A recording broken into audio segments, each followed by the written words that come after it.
So, Cyclone Louise. the I've been living in Joburg all my life. I can't remember ever having to think about a cyclone. So it's coming from the eastern side, from Madagascar side. It hits Mozambique. Some shocking videos coming out of there. But the wind last night in Johannesburg was stupid. It was like I've got a metal railing outside that I flip up for washing, and it's heavy. And this thing was banging against the wall.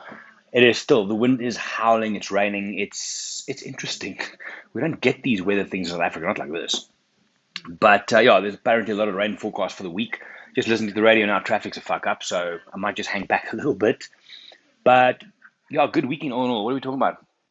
Let me start here. Coffee, these stairs behind me. Fuck. So yesterday morning, I get up to watch the McGregor Poirier fight. It's dark, it's about 4 o'clock. The main card starts at 5. So I come down and make coffee. Well, I come from the room and make coffee. It's dark. I've walked this every single morning for the last year and a half. And I walk up with my coffee up the stairs. And as I get to the last stair, this is stupid, I slip, right?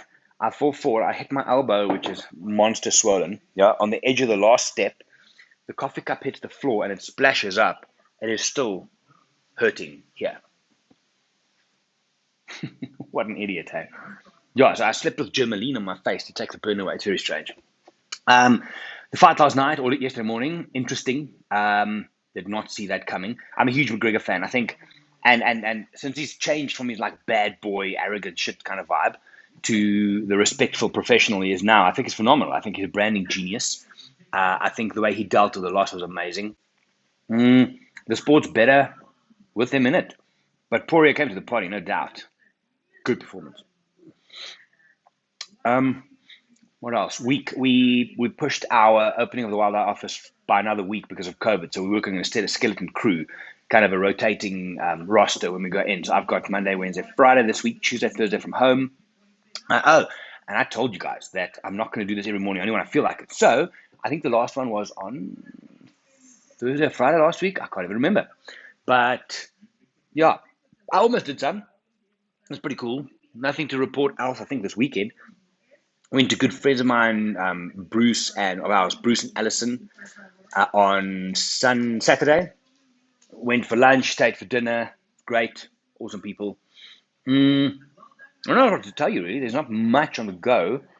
Um, yeah, I'm gonna start getting some more marketing stuff out this week. We're just finalizing the last bits of programs.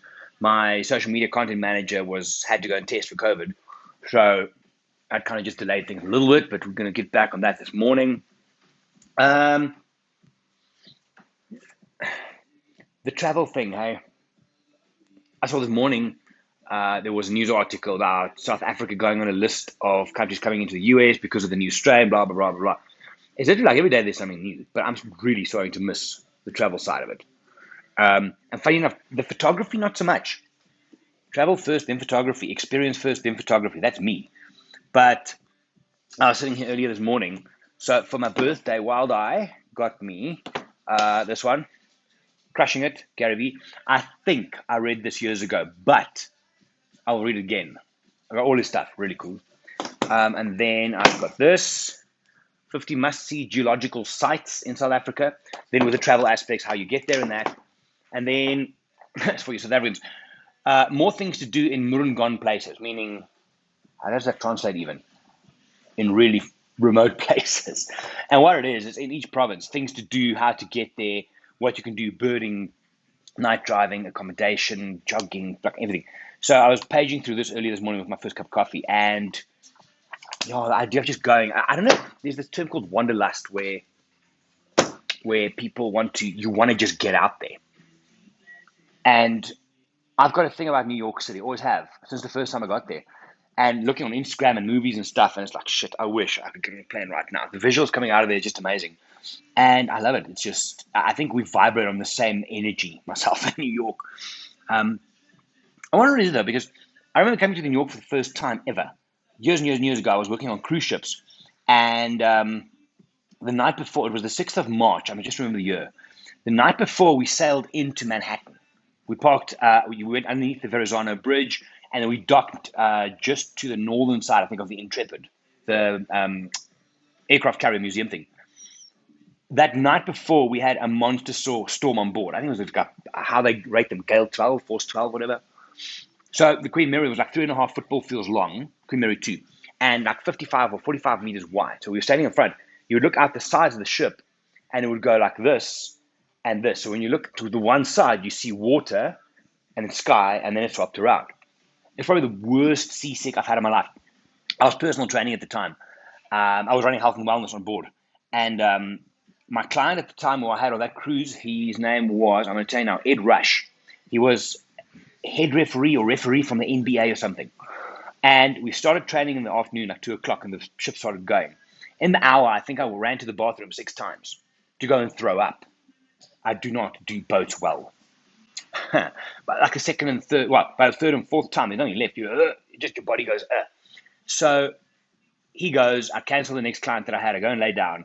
At the end of the trip, you then have to, from a spa point of view, you've got to manage your station, clean it up, disinfect it.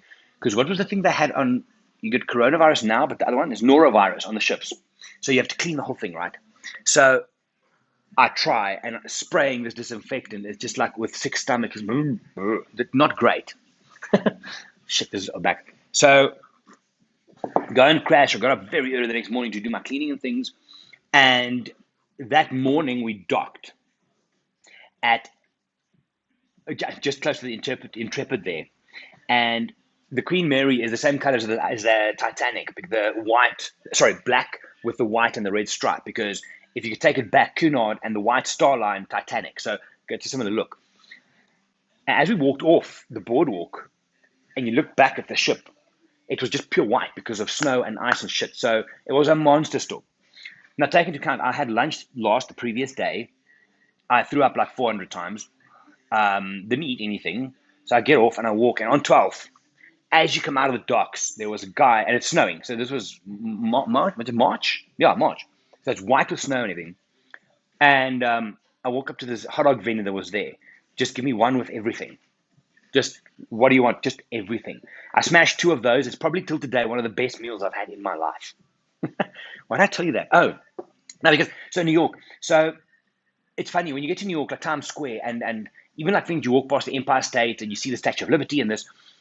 The first time you get there, there's a sense of familiarity. We grow up with movies and you see the yellow cabs, you see Times Square, and it almost becomes a part of the culture and DNA deep down that when you get there the first time, it's like, I'm here, I've seen this. Cool story, but no meaning. Hope you enjoyed that. But yeah, it's New York's always been a thing for me, and I will be back there as soon as I can, actually.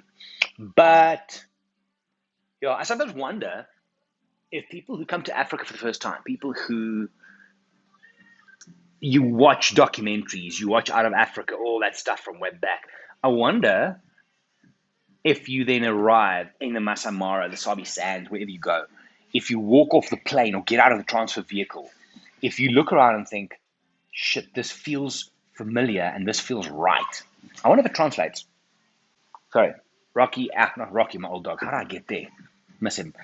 Jackson and Louis having a fight. But yeah, it's that travel thing is a big thing, hey. This is now, and I think I've said this is officially the longest I haven't traveled in the last 20 years, maybe. Yeah. Anyway, enjoying it. Getting to a routine of training, going really well. Starting Monday today, yes. Starting from the cycle again. I've got a 6-day cycle which I'm going through until the end of Jan. So one more, and then I change it in Feb. But yeah, going well. That's really it for now. So I'm going to finish this coffee. Just listen to traffic reports, see if things calm down, and then off to the office. Question of the day. What should we make the question of the day? Think about it. Have you ever gotten to a place that you've never ever been and felt, this feels familiar, this feels right? That could be interesting. I'm going to have coffee. You guys have a good day. My name is Gerry. I'm from Walt and I. Bye.